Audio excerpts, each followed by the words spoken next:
Hi, thanks for joining us on Profit with a Plan podcast. This is where you can get some great ideas to create your most profitable small business. Just so you know, financial planning isn't only for those that have a lot of money or run big companies.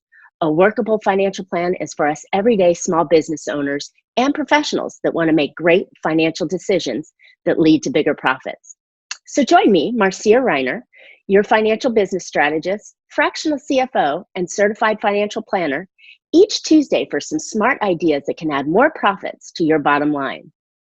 I help ambitious business owners grow their profits fast using a unique way of growing their income and spending strategically that produce bigger profits without trying to kill yourself chasing more clients.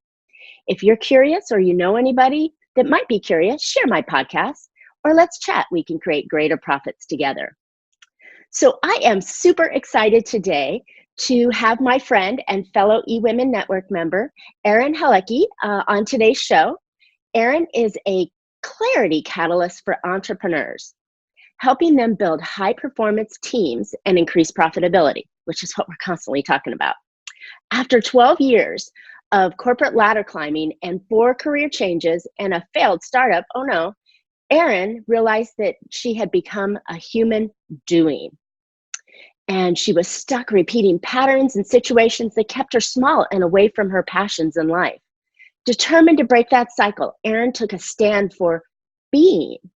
And after deep personal work, she was able to hone in on what wasn't working in her life professionally and discovered what truly motivated and inspired her, which was working with other entrepreneurs.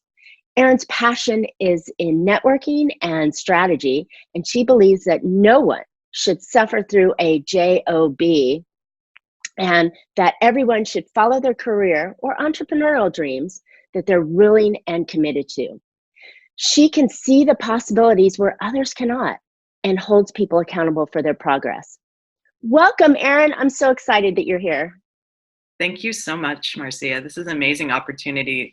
I'm really, really honored to be here today. And, it's so great when you meet people that you resonate with. And I really feel like the work you're doing is so important. So thank you for having me. Oh, thank you. I solely agree. And I think through our eWomen network, which I've mentioned at least a dozen times in my podcast, it's a super organization that really helps us be more and have the support to do it. And it's not only for women, men can be involved. And I'm so proud to announce that Arin is taking over the San Diego chapter as the managing director. So if you want to find a tribe of people that lift and support you and you get great business ideas, check Arin out. So it's pretty cool. So thanks for doing that as well, Arin. Yeah, little absolutely. plug for you. Thank you. Thank you for the plug.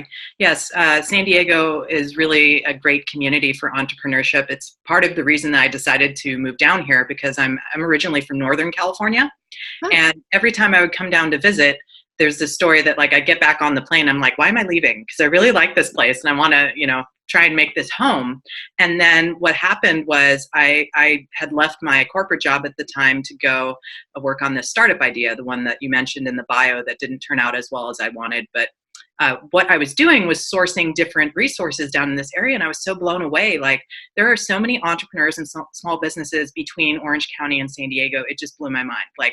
There's so much support. There's so many interesting groups that are meeting, doing different things. And I thought wow, what a great place to be if you are looking for resources, because people down here were very generous.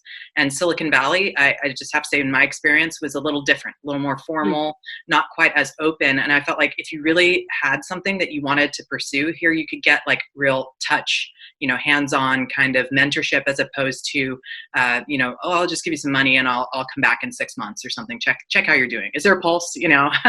Right. So that intimacy of getting to understand how somebody's business is working and that level of care, it impressed me. And I'm blown away consistently by that. We call it sunshine tax that we pay here because the weather's so beautiful, but there's always so much more. I think the vibe here in Southern California, and not all my listeners are in Southern California, but I think the vibe here in Southern California, it's just the right thing for incubation and profitability and growth potential. It's wonderful. Yeah. Well, I have to say that that was part of why Silicon Valley did not appeal to me in the end, was that from an expansiveness space, I think that it has a lot of lore around it. My experience has been that people think like, this is where you have to be if you're an entrepreneur.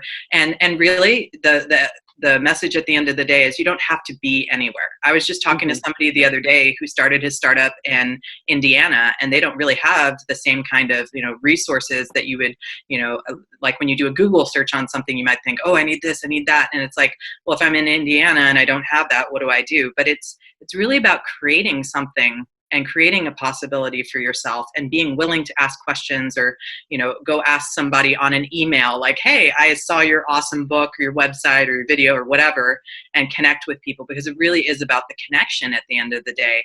And if you're connected to yourself and what you need, then that translates into your business and ultimately profit. Right? Exactly. And especially with the online world right now, I mean, you don't have to be anywhere. I think for me, my most ideal, picture of my world would be, having that touch, but having the connection. I can do it from a mountaintop. I can do it from a beach. I can do it from my front room. I can do it from my business club. I can do it from anywhere. And you don't have to be, right in that one spot. So that's a great point. But I think that the having that clarity and that value really helps direct what you're doing and how you do it. So something, let me ask you, something that really got me was in your introduction. You pushed a sensitive button for me that really stuck, and it was about the unfulfilling job that we have, and how you can get out of that and really make your life so much more impactful for yourself and your family, as well as the business and the clients that you serve. And I think most of our listeners, at one way, shape, or form, are business owners, and they've left the corporate world to do the same thing as well. So tell me how you can encourage that and get these small business owners really motivated to do what it is that they love to do, instead of doing something that someone tells you to do in a job. Yeah. Well, for me, my experience was really a long time coming. I think from an early age, I had been pegged as like an achiever. And a lot of that had to do with my family environment and kind of needing to like preoccupy myself in getting things done for myself. So like the homework was always done. I was really, persistent about attending sports practice. Like if something could be done, somebody could give me some kind of construct to operate in. I'm like, I'm going to get it done, because I don't want people to worry about me because they have other things to worry about, which, that's a whole nother story. But what it got for me was this pattern of like, if there's a construct or something somebody tells me I should do, I'm going to do it because that seems like it feels right and safe. Which is totally counter, by the way, to what happens in real entrepreneur work, because you're really going into the ambiguous and the unknown. And that was part of the trigger for me when I finally got there to make the stand of, I don't want to be in the job. I want to go try something more creative and expansive for myself. I have this passion, that I want to solve a problem. And then I was like, oh my God, like it's all on me, right? And there wasn't any more direction in the same way, not even bumper rails in some case. It was like not the school of hard knocks, but people would be like hazing, like, well, you can't do this unless you, do X, Y, Z and kind of prove yourself to me. And I was thinking to myself, I have a whole resume of proof that I have, increasing roles of responsibility, all this stuff. Like people love me. I'm a networking master. Like, why isn't this good enough? But really, what I did was, coming up, I did the sports, I did the school, I was always honors, the kind of like high achiever, right? Type A to the T. I can't tell at all. Not at all. And so it was really interesting because I got to college, and this was the first time that I really do believe in intuition, in the way that like you can feel it. You can actually feel it in your body. And I would sit in psychology class in the first couple of years of college. You take kind of general education, right? So I would sit in those classes and be just so inspired by the conversations and the topics that were coming up. But in my mind, I kept thinking, well, I need the business degree to prove my validity and worth in the business world, and I'm going to make money, and that's kind of the path, right? And I'm going to be the CEO someday. And then like later on, I determined, do I really want all that responsibility on me? And, careful what you ask for. Yeah, because like once you start going up and up and up in the chain of these bigger organizations, you're responsible for so much more than just your own actions. It's like you're accounting for the fact that you're trusting, the organization below you. But as a naive college kid, I'm like, oh, I'm chasing the money and this is what I'm doing. And I'm really good at achieving things. And I got good grades and graduate. And I couldn't find a job initially out. I was in Denver at the time. Mm. So I came back to California and very shortly thereafter found a job. It was just a job because I thought I needed a job to make money. Like I wasn't thinking outside of like, do I really like what I'm going to be doing? And who I was when I showed up there. So I stayed at that job. My first one was at an aerospace defense company, huge. And I went through their leadership track, which every year and a half, you got a new job. So it was like I got to see all these different sides of the business, different types of leadership, different types of organizations working with different types of functions. I got to learn how to communicate with engineers, which was a whole adventure in and of itself. But like, to be honest with you, they're awesome. And that's when I started realizing that I had this little superpower of like, I could get in and make a connection with somebody and get what I needed out of it. But I never thought like, oh, go do sales or go do entrepreneurship. Like I just kept thinking, well, I'm just going to do what people tell me to do. So I kept going and eventually got to a point where they sponsored my MBA, which thankfully, like I'm so grateful for. I didn't have to drop a dime on it. But out of that experience, I got to see so many other people in different industries that I thought like, there's money on the table here. What if there's something more for me? So I got a little curious and actually left that job. I'd been there for like 7 years. It's the longest job I've ever had in terms of like one company. And I started getting curious. And then it's like this curiosity is kind of shortened all the times that I've spent at jobs since then. But I went into strategy consulting, like business process consulting, and then I did a little stint in business development. And that's really where the straw broke the camel's back. Like I actually started to get so physically uncomfortable, I actually got sick. Like I started having some sickness issues with like different things in my body that I was like, this is really strange. But it was because I knew in a body intuition sense, I wasn't where I was supposed to be. But my mind was like, you've got to finish this. You're committed. You've got to stay in this job. Of course, you're going to make it work. And I'll never forget it. I was working in business development. They had put me out to be an account executive at a very high profile Silicon Valley company. It's like the kind of place that everybody wants to work, except that I was sitting there like crying myself to and from work on the commute and like miserable at my desk. And my boss was saying terrible things to me, like, you're too sensitive. You can't handle this, blah, blah, blah. And I basically gave them the leg up on the fact that this big contract wasn't going to be renewed, and they didn't believe me. And then when the client actually said it to their face, they were like, why didn't anybody tell us? And I was like, oh, that's it. Like, that's actually where the balloon burst for me. And I started realizing that like, I actually had all this value that wasn't truly being appreciated, but I didn't think about it in terms of like, I didn't think about it how I was advocating for myself. I kept thinking about it kind of like these external factors. And at the time, my sister and I were watching this show. You may remember it. I don't, this is kind of a little off topic, but it's called Catfish, and it's about how in the online dating, it's such a like social thing, but people hide behind this like digital bulletproof vest of like, I'm going to pretend to be this person and get you to like me for whatever reasons. And there's a lot of psychological weird reasons for this. But my sister and I were totally fascinated, and I had been on and offline dating for many years. And I thought I can help in this space. So I started an app idea and concept that I brought all the way to basically, I could have developed it if I wanted to, but the competition was kind of coming into the space. And the idea was, let's record a video, a 10-second video in the app. Like it can't be, I pulled something from Instagram or some other thing. You have to do it in the app and just say like, hi, my name's Arin. Nice to meet you.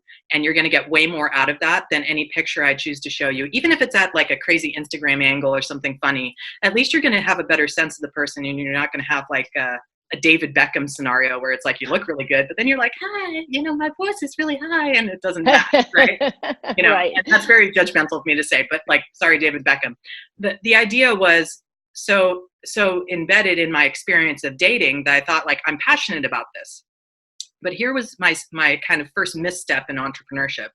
I didn't really have much momentum in the business or feedback for proof of concept.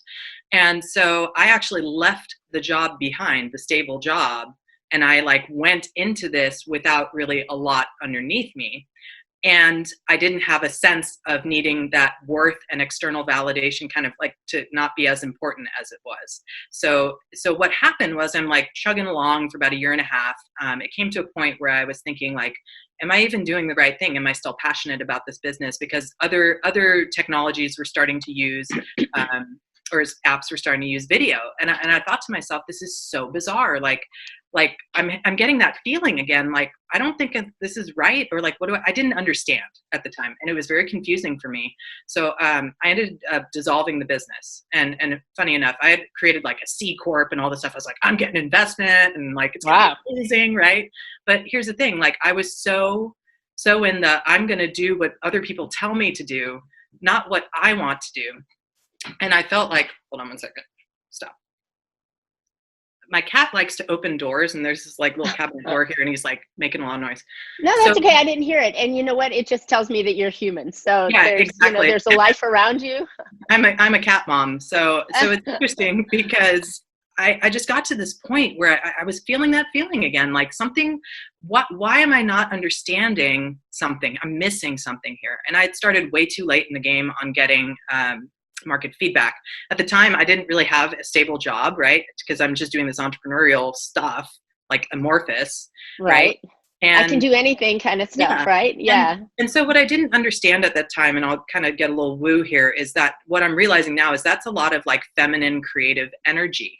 We all have a balance of this within every single being. There is a balance of these types of energies. We call them feminine, masculine, but like this particular energy of creativity is very ambiguous and mysterious. And for somebody with my experience up until that point, it was very hard for me to trust in that held the key to my success, as like being able to receive feedback and do things, as opposed to creating structures and being really analytical about my journey, right, as an entrepreneur, and like what somebody else needs to tell me instead of like how I felt and my own basis in what was going on. And so I decided, I'm going to get rid of this. Like, this is over. The time is done.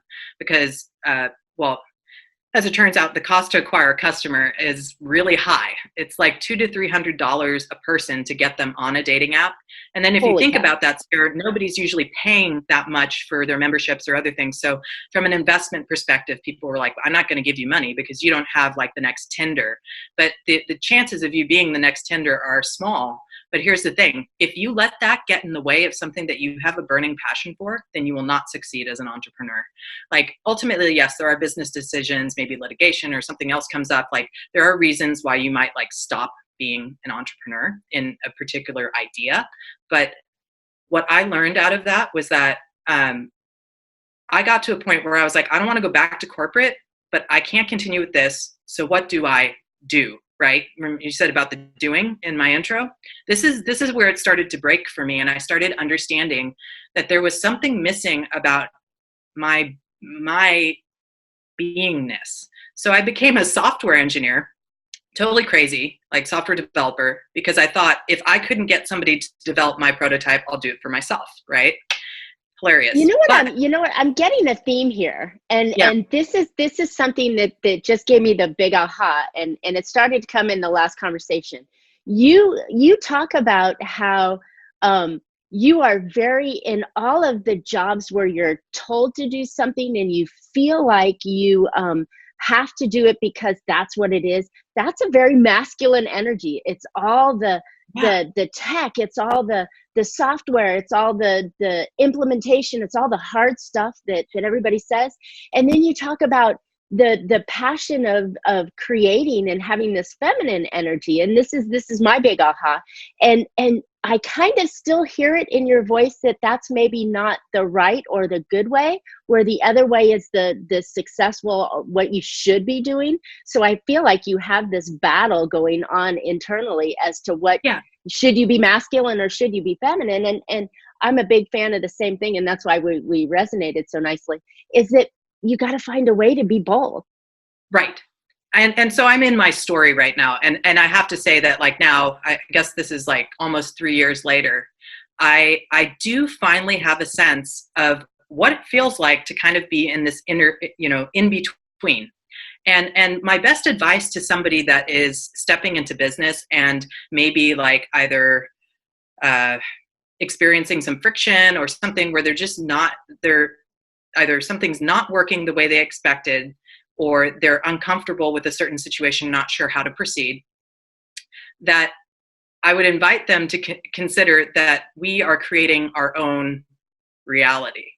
So there is something in us that is propelling that situation forward. And if we can have an awareness of how we are in that certain situation, or what might be, coming up, validation, like, I'm trying to think of the way to word this so that it's digestible.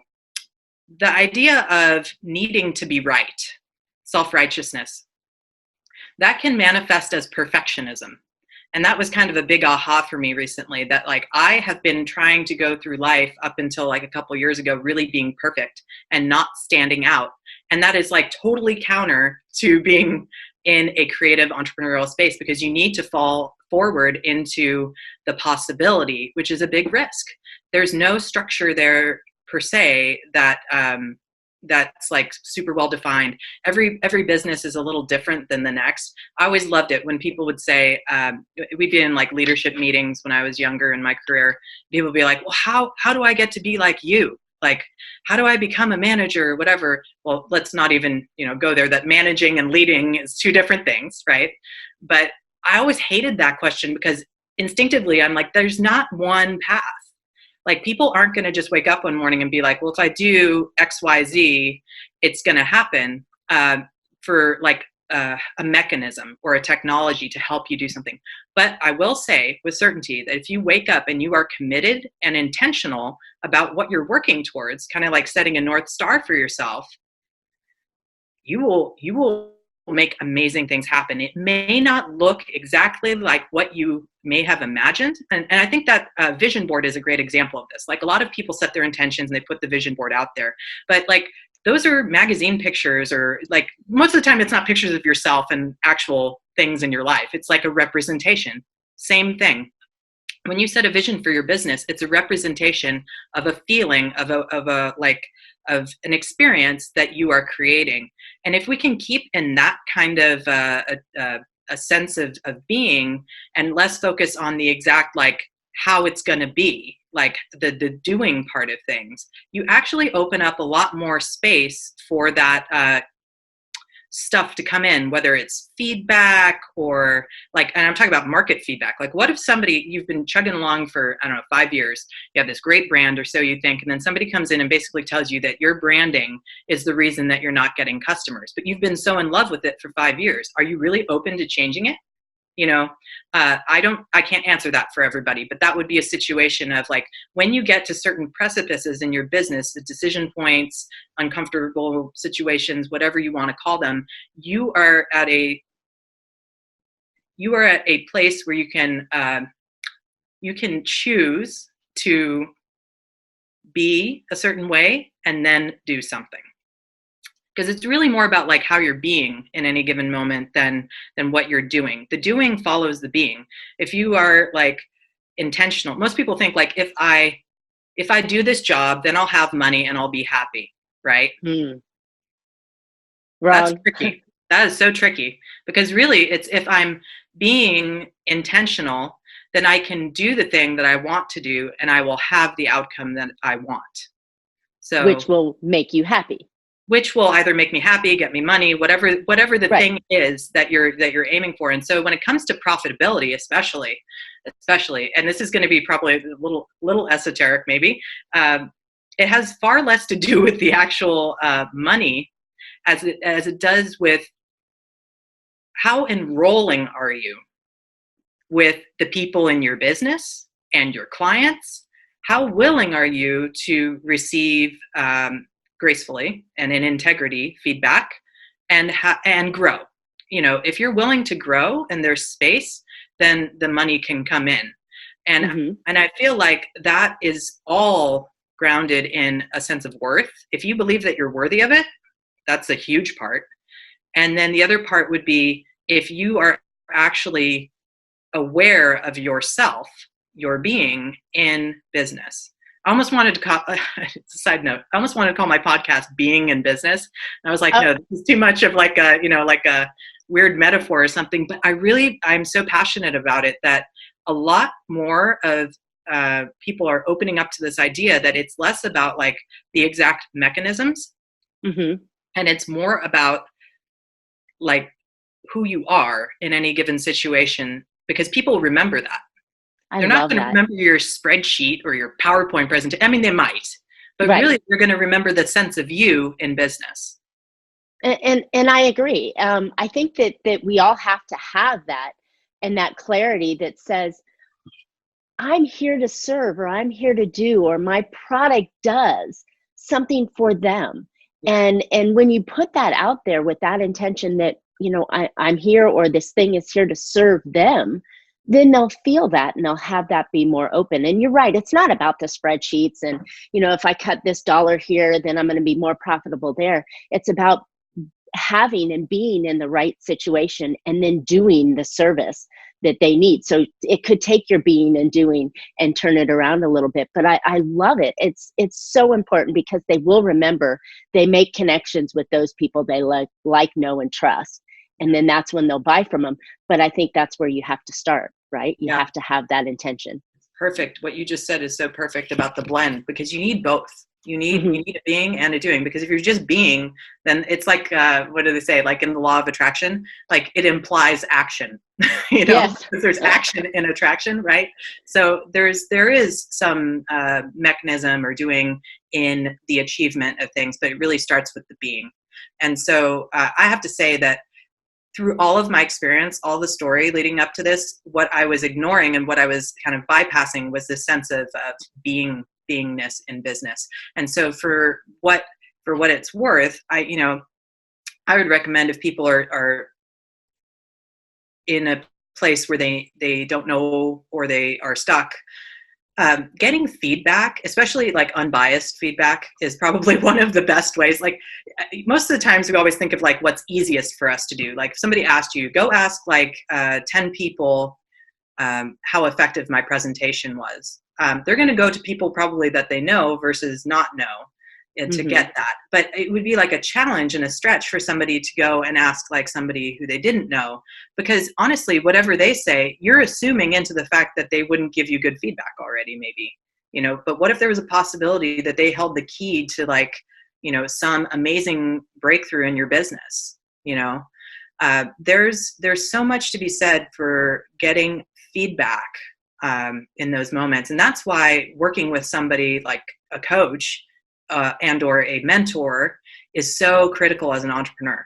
Like I fall into the trap sometimes of like, I can do this. I've got this. I've got me, and this lone wolf thing is like really, really, it's like, if you want to push money away, there's nothing faster than that sometimes. I agree. We're not, and I've said this a half a dozen or a dozen times, that you're not an island. You have to have support.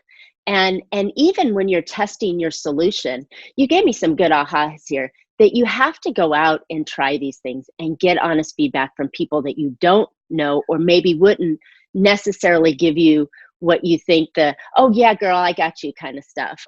You'd want I think you'd want to test it on your potential clients and get the feedback from them, because like you said, we created something because we thought it was good, but how do we know if it's the right thing that they're looking for? And you have to be open for that to get that feedback. But I think that it's so important that you test, and it's so important that you talk to people and that you try things and then be open to accept the feedback, not as an attack, but as a positive feedback that you're going to use and say, oh, thank you. I'm glad you didn't like my logo, or I'm glad you're telling me you thought that my red colors turned you off, that, or the way I said something, you tuned me out, because it wasn't talking to you. These kind of things are essential for business owners. And because we're business owners, we have to have that flexibility to be able to be more. Does that make sense? Absolutely. I'm so in tune with that. And it really, it was fascinating. Towards the end of my first app idea, I was driving a Lyft car. That was my source of income. I think I was starting the story earlier and I forgot to finish it, but I was driving a Lyft car to get income. And it was a perfect mechanism to get feedback, not only get feedback, but be paid effectively to get your market feedback, because most people assume that that's not your only job. So it's a super easy entry point. It's so easy because you're just talking with somebody. You're talking with your passenger. Now, granted, they're trapped. Yeah, they're trapped. You can have a captive conversation. Audience, right? Yes. I got some of the best feedback in that. I mean, if you want to know some interesting feedback, I'll share that I had one guy who was like, yeah, I met my spouse and we were in the chat rooms. Like, this was like back in the 90s. They had like instant messenger or whatever. I used it. I can't use AOL. And you'd be like, messaging with people. And then there were like right. chat rooms that were online that you would have like a common interest, but you didn't necessarily see the person. You just got to know them on your common interest level.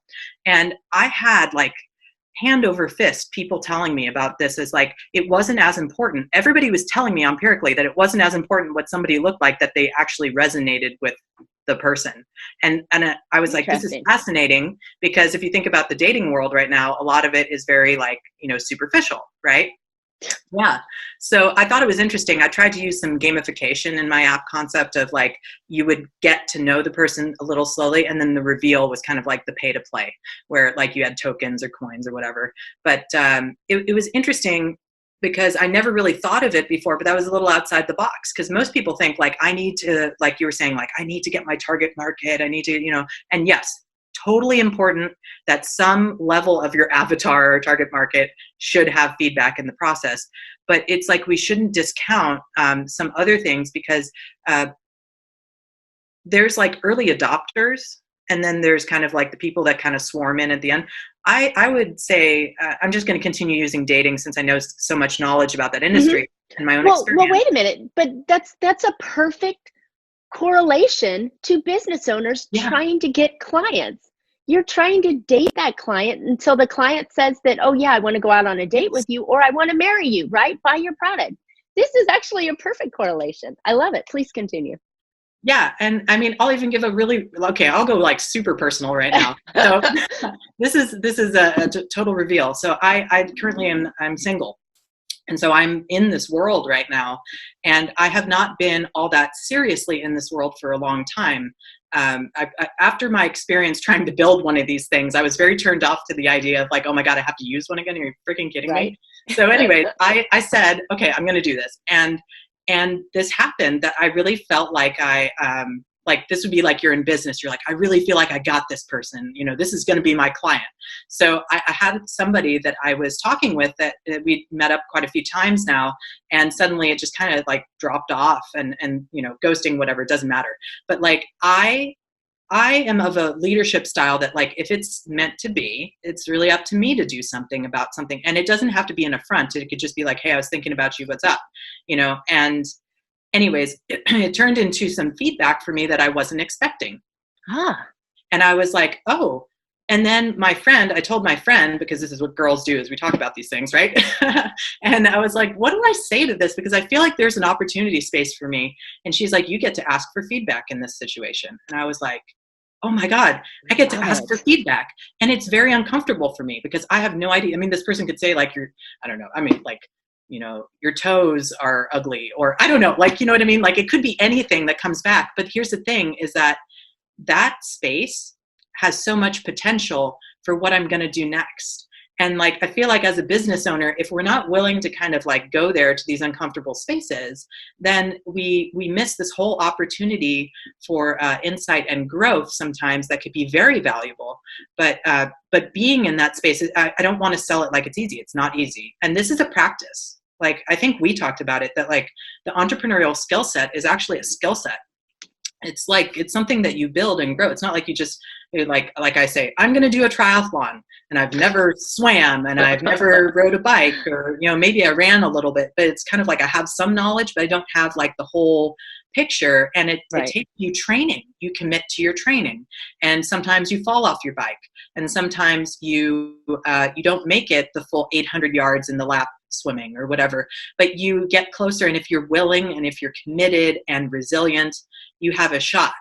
And so that is so true in entrepreneurial journeys, where we sometimes get to these areas where it's like a little uncomfortable, or maybe a lot uncomfortable, and we will stop.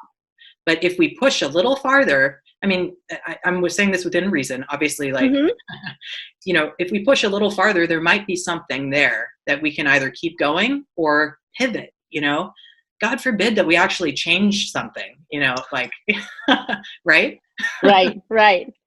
Gosh, this is amazing, Arin. This kind of, I mean, I'm so excited about taking that feedback and really implementing it in my business, because again, we do live in a vacuum. We do live in our own little worlds, and that feedback is the piece that can help you shift and grow and profit more if you find out what it is that you're dating, your potential client really truly wants, and how you're presenting can match that.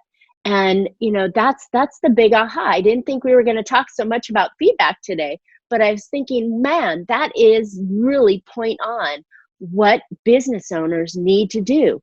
Ask those questions, especially for the ones that don't buy. Do you mind if I survey you with a couple of questions? What was it that made you not want to buy? And please be honest. Was it my perfume? Was the way I said to you? Was it that you don't have the money, or it wasn't the right time?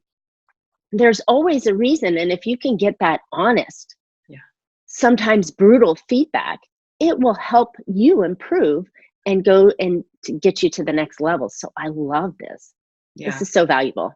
Yeah. And I feel like that is the key, is that feedback is feedback. I feel like a lot of us treat some things as like neutral because we may have like an attachment to, a certain way of being, or the way that something should be. I hate the should, right? Shoulding all over the place. And it's so interesting to me, because I love business strategy and I could talk about it for hours, but I think it's way more fun to get into kind of like the softer side of the business stuff, as opposed to like the glamour of the hard product, or the actual experience sometimes of being with your client can give you so much information, and the more connected you are to your clients and or whoever you are engaging with. It doesn't have to be a client. If you're connected with them and you're authentic, people will be vulnerable and authentic with you. It's like a mirror effect of that. And that ultimately is, like you said somewhere a couple comments ago, about people buy because they know, trust, like you. And that is the critical part. If they're disconnected from you, if they don't connect with you, then the money chain is broken. It is. And then that feedback piece, I think we all have fear. Nobody wants to be rejected, right? No, that's why salespeople or sales roles are so for a certain type of person, even though we're always selling ourselves constantly in our life. But nobody wants to have that rejection. So I think asking for that feedback, someone's always going to go, well, they didn't like me. I don't want to hear it. Or worse, you put out there and you're like, yeah, I want your feedback. And then all you get back is positive. You don't want it to be an abusive situation, but you don't want it to be all hearts and flowers. You need honest. And I think that authenticity and asking those questions, I would love to maybe take this conversation in the future and develop some sort of strategy or tools, or here's the best 5 questions, or here's the best way that any business owner can ask their current clients and the ones that got away, how to give them that honest feedback as to why they chose to work with you, or more importantly, why they chose not to work with you for whatever reason. Yeah.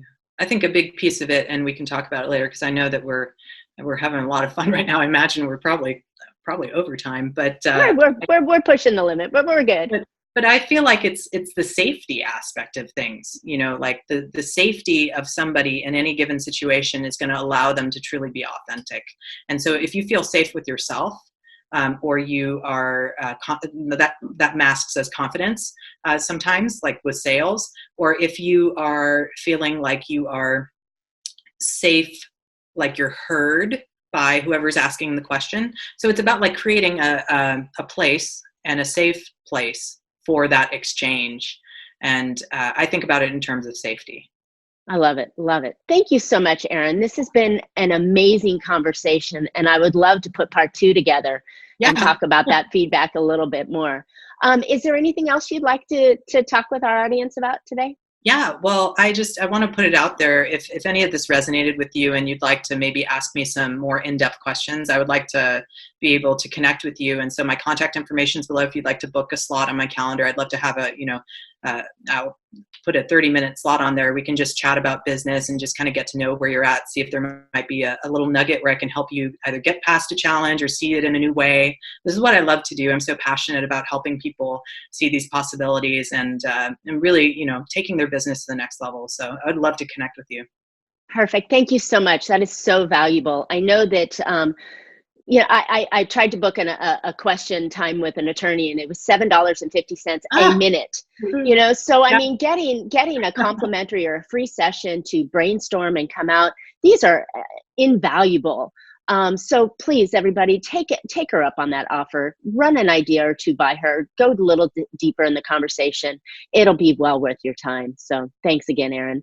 Yeah. So thanks for listening today. I hope you found an idea or two to put into your business that will help you make more money, get control over that money, and become more profitable. If you would like to know how to increase your profit specifically in your business, let's chat. My contact information as well will be in the podcast description. So one more thing, I'm super excited to talk about my new book. It's called Big Profit Secrets Exposed. It's on Amazon. There'll be a link here in the podcast to get your copy. I'm on a speaking tour. I'll be in Denver next week. Really super excited about that. And if you know of anybody that I might be able to share my wisdom with, and you're in a group, I would love an introduction. Also, if you want podcast notes or any connections on this podcast, hit me up. And then we would love to hear your questions, feedback, ideas for future shows. Comment on this podcast and ask some questions. We'd love to answer them, and Arin will be around to answer those as well. You can always reach me at Marcia at Bella Financial Group. So you can catch Profit with a Plan on any of your favorite podcast players, and looking forward to more great profitable information on next week's show. Until then, make your plans and profit with them. Hey, thanks, Arin. I really appreciate you today. Absolutely.